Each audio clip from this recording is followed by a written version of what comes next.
Hey gang, so I was just driving along the road here in central Alberta, and I just seen this little park. And so I'm just gonna, it's for a coal mining company, but it's just got some of the equipment here, and I just want to show you it. And if you want to read these, by all means, just push pause on the video and read them. But it was Mount Diplomat, and I think it was a coal mining operation that they had going on here. And this is just kind of like a monument to it. Like I say, if you want to read these plaques, by all means, just push pause on the old video there and read them for yourself. And there's a sign over here too. Looks like a little ore cart or something like that too, right there. But a coal car, I guess. Yeah. And it just says this coal car was constructed to represent the type of cars used underground coal mining in this area. Metal parts are original and were donated to the Diplomat Mine Museum Society by Audrey and Donald Myers. Reconstruction was performed by Michael Johns of the Diplomat Mine Museum Society. Maybe that'd be a little ore car there. And then that's the Friends of the Diplomat Mine interpretive site. So this must have been a mine, I'm thinking, at one point in time. This was a mine. But the reason I stopped, though, was because I saw these things. That's a bucket shovel. And I'm guessing that's what they were used to strip mine the coal. But the only thing is, these things are so huge, just you don't realize how big these darn things are. Now, here's the plaque here. Again, pause the video if you want to read it, by all means. But just look at the size of this thing. That is a monster. You know? I mean, just to give you an idea, that's my foot on one of the teeth, okay? So that's my foot in at one of the teeth. That'll give you an idea of just how big that bucket is. They were all cable run too, which is amazing too, because a lot of stress on a lot of things, but you got the job done. But that one is actually the small one. Because over here is the larger one. And this is what's really got my eye, because that mast was sticking up over the tree line. And I was like, holy jumpins. That is a huge piece of equipment. I look at it over here, like, I mean, this thing is just a monster of a size. Like, and then you got this bucket here. And now, I put my foot to there. That gives you an idea. That's a 14 shoe. So that would give you an idea of just how big these things were, right? Just a monster of a size. Like, you know, somebody would sit in this thing and just operate it all day long.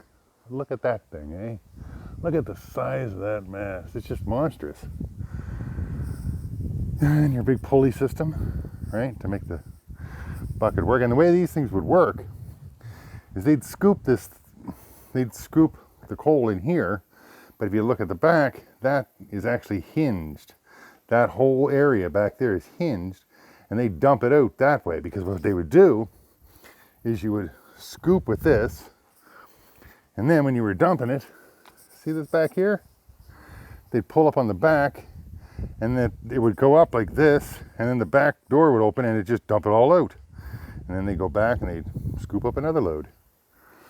But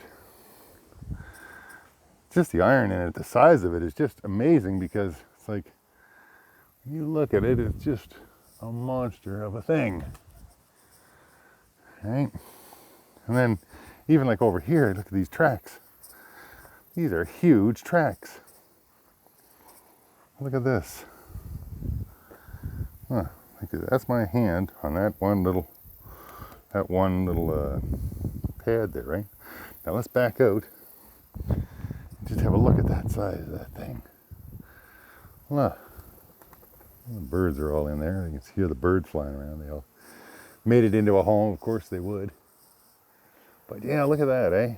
What a big piece of equipment.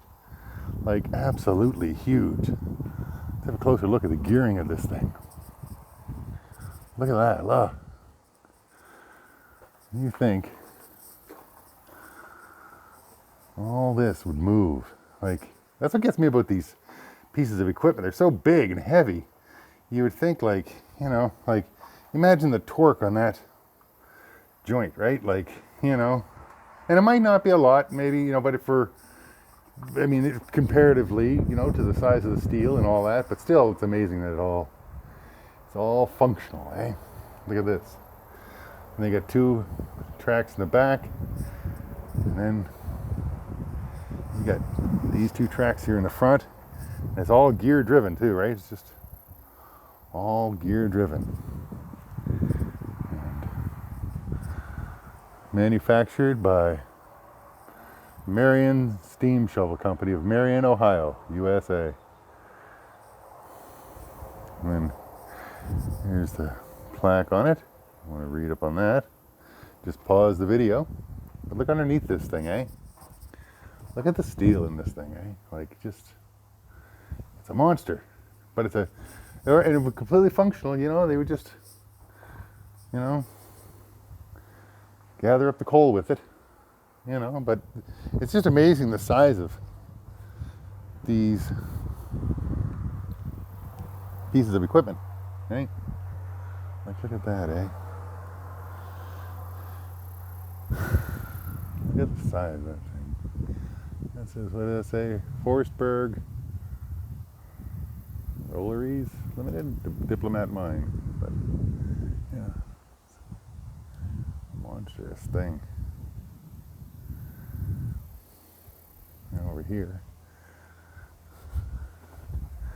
you go underneath it, and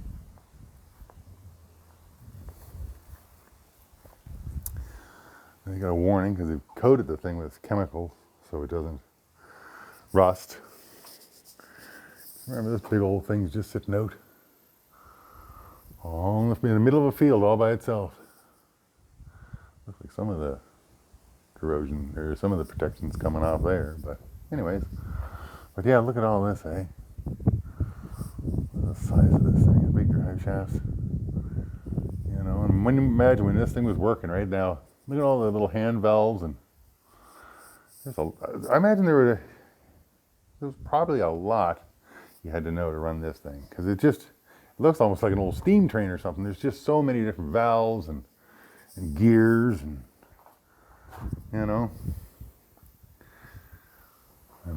just an amazing piece of equipment. Look at that. And what amazes me is that this is like 2024 now, and we build wonderful things too, but you think back in the days when this was built, like, you look at all the rivets, right?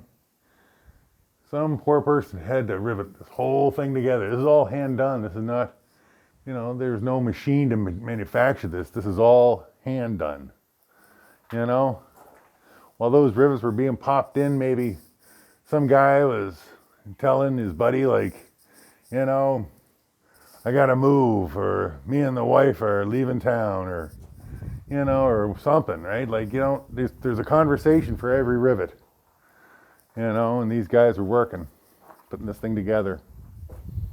And girls too, it's not just guys, it's just people. When you look at what they built years ago, and there was no computers, there was no, programs. It wasn't like you just punch a couple of buttons into a computer and it spits this thing out. Not that really happens today, but we're getting closer to it. But back in the day when this thing was made, there was none of that, But it's just a big old monster just sitting here in the middle of a field. I mean, this is just literally the middle of nowhere, right? Like, well, I wouldn't say nowhere, but it's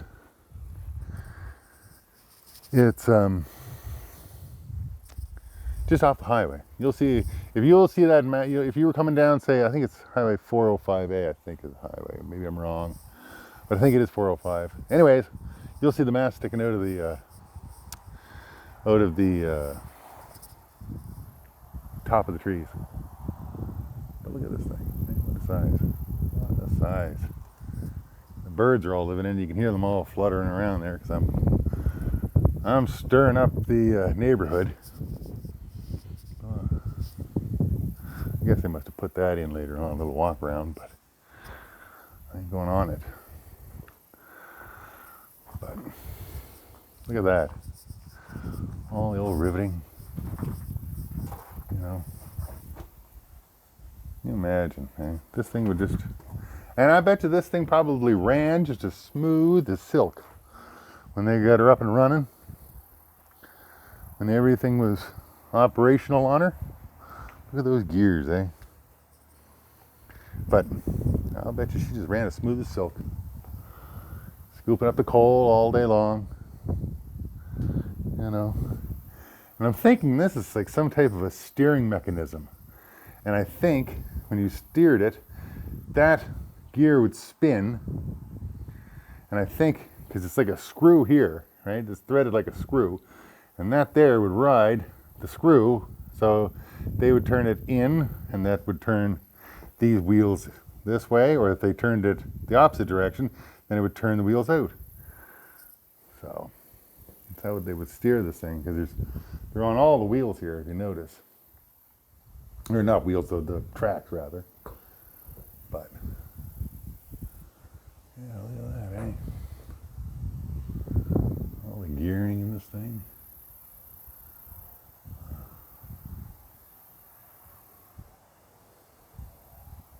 Yeah, it's an amazing piece of technology. You know.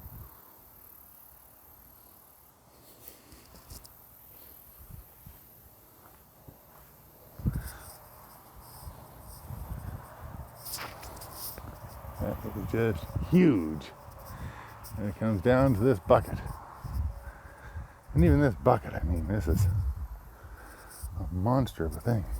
Like, look at that shackle, you know. Chain going on to it. That would open up, that would come up, see? And when that come up, down here, it's linked across to here, so it would open up. And I'm thinking it would open up that door. But I might be wrong. I've never run one of these things before, so I don't know. But, yeah. I don't know if I stopped here or not, but I'll stop here. It was built in 1927, this whole thing was. And that's the plaque for it there. So, pause the video and read it if you like. She's a 508 ton. That was her working weight. But look at that thing. Hey, what a monster. What a monster. Just for hauling coal. You know. And then over here, there's a shovel. That's got to be one of the biggest shovels I think I've ever seen. This is another one of their coal shovels. And this is the dipper from the Bicris Erie 950B. It's a 23 cubic meter or a 30 cubic yard bucket. So I'm going to pause the video here, or you can pause the video here if you want to read it. But this is the shovel here. Look at the size of this thing now. And remember now, the back would open up on this too. But look at the size of this, the teeth in this thing. My foot goes there. Right? Now look at that. That is a monster of a shovel. Look at this thing, huh? All reinforced steel. Can't imagine how much this thing's weigh, but look at this. And again, see this door, this back door here, that would open up and it would just dump the coal out. Right? But Just a monster of a thing.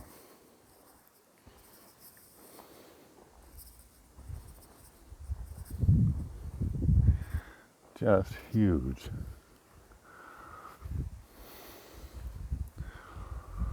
And hard to believe, you'd hook that great big monster onto something like this, and that would just fling it around just like it was a teacup in your hand. You know, all the cables there, every cable going to something important. This thing would just scoop that stuff up, no problem at all. And it would run that great big bucket. So this is kind of like a picnic area. It's literally just a little spot just off the highway in central Alberta. Actually, I'll tell you where it's at exactly. I don't know the highway I'm on, but here's what you can do. If you go on to Google Maps and you type in Big Knife Provincial Park, I was just over there a few minutes ago and I'd done a little video over there just because I was curious about the name of the provincial park, like Big Knife, right? Anyways, but if you put in Big Knife Provincial Park, and then I guess you would go west of that, and it's only like a mile or two, and then you'll see this provincial, or not, it's not a provincial park, it's just a little pan out here, see if we can get that in the shot. It's just a picnic park, a monument to the coal mining operation that went on here.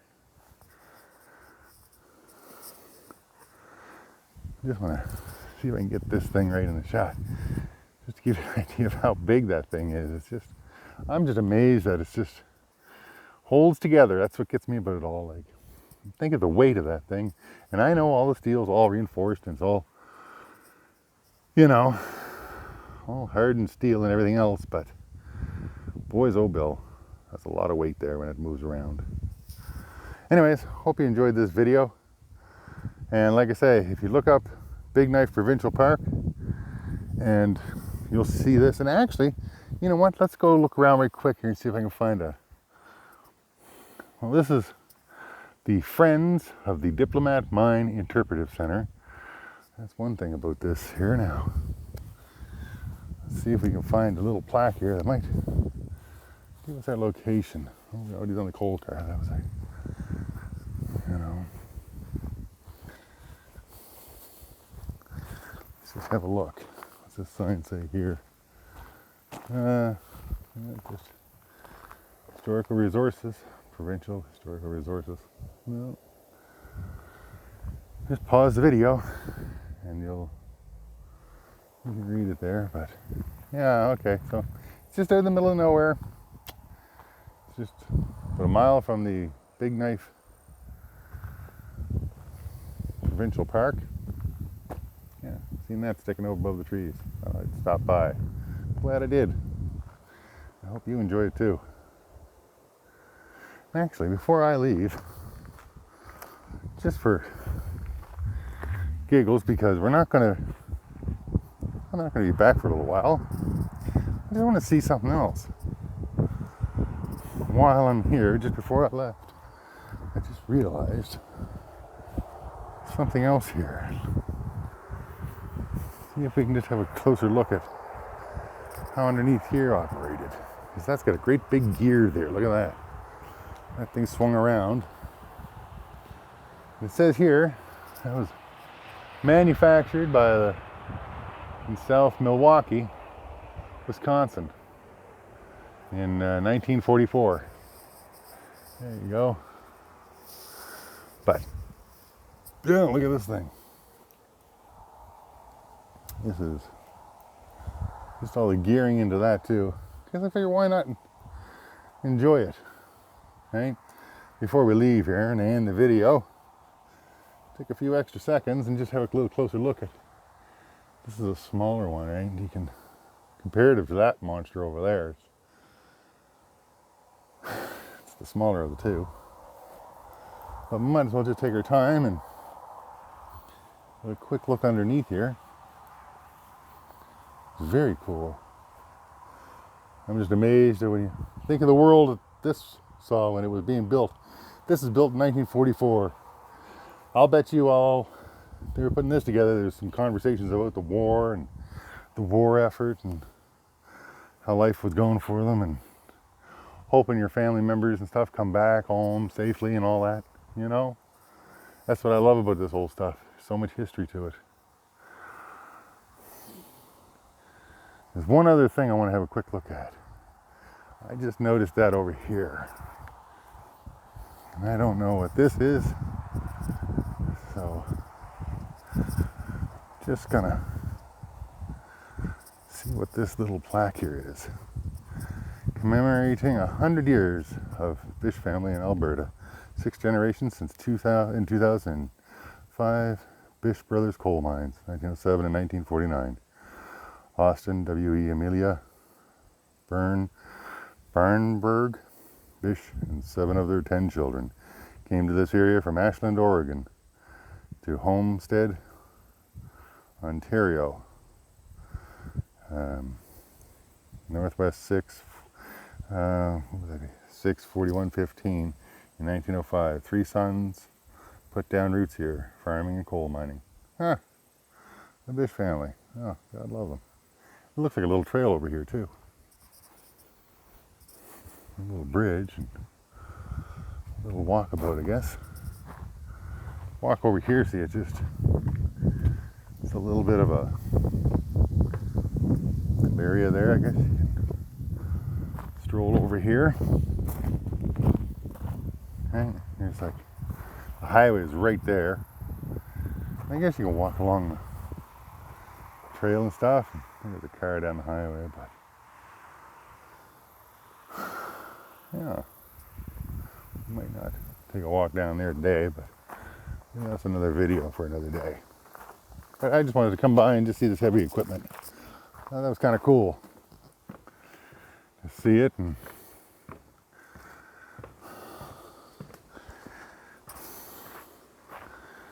that's amazing. I guess I'll wrap the video up here, gang. Hope everybody's doing fantastic. And from Alberta to you and everyone in between, have yourselves a great day, and I hope everybody's doing fantastic. Take care. Bye-bye.